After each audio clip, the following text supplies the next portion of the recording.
नहीं, मैं आपको देखा था वहाँ पे, क्योंकि आप भी होटल के बाहर थे, मैं भी होटल के बाहर था, वहीं पे हमारी मुलाकात हुई थी। बिल्कुल। और आप भी पावर स्टार पवन सिंह के देखने के लिए वहाँ पे रुक गए थे। आपको पता था कि होटल में एंट्री हो या ना हो, लेकिन सिर्फ उनको एक झलक देखने के लिए आप रुके थे। बिल्कुल।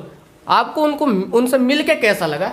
मिलके क्या बताएं, जैसे होता नहीं है, भगवान से मर्जी लगाने जाते हैं हम अपनी, तो वैसे भैया से मिलने के बाद ऐसा लगा कि हम अपने भगवान के पास गए, उनको हम अपना आइडल मानते हैं, हमारे गुरु भी हैं, हम बचपन से उनको सुनते हैं, उन्हीं को देख कर आज बड़े मतलब हर चीज़ सीखा है। तो गाने का, अगर गाने की दुनिया में है तो हम भैया को ही देख के हमेशा सीखे हैं, उन्हीं को देख के हम फॉलो करते रहते हैं, उन्हीं को बनाए हुए नियमों पर चल रहे हैं। बाकी उनके बनाए नियमों तो पूरी इंडस्ट्री चल रही है, हमारी बात ही छोड़ दीजिए। उन्हीं के लकीर पे सब रेंग रहा है। बिल्कुल रेंगेंगे भाई, ये भैया बोले नहीं है ना, हमारी बनाई हुई लकीर पर रेंगोगे और रेंग रहे हैं। बिल्कुल रेंगेंगे भैया।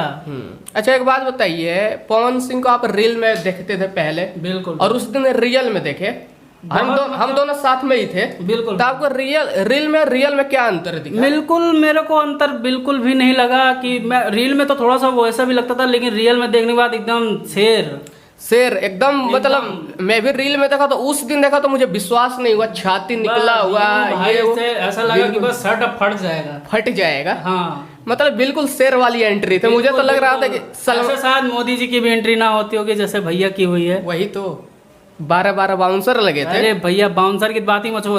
एक बार मैं फोटो लेने की कोशिश की, मुझे उठा के साइड में रख दिए। मैंने कहा नहीं, आया हूँ तो भैया से मिल के जाऊंगा। अच्छा, आपके पावर को भी आपको सलाम करना पड़ेगा। विक्की सिंह के साथ भी फोटो खिंचवा लिए, अमित जी के साथ फोटो खिंचवाए। अच्छा, अमित जी से बात हुई थी आपकी? हाँ, थोड़ा बहुत बात किए थे भैया, बस थोड़ा मिलने दीजिए। भैया बोले कि बाउंसर बहुत है। मैंने कहा भैया कोई बात नहीं, हम ले लेंगे खुद।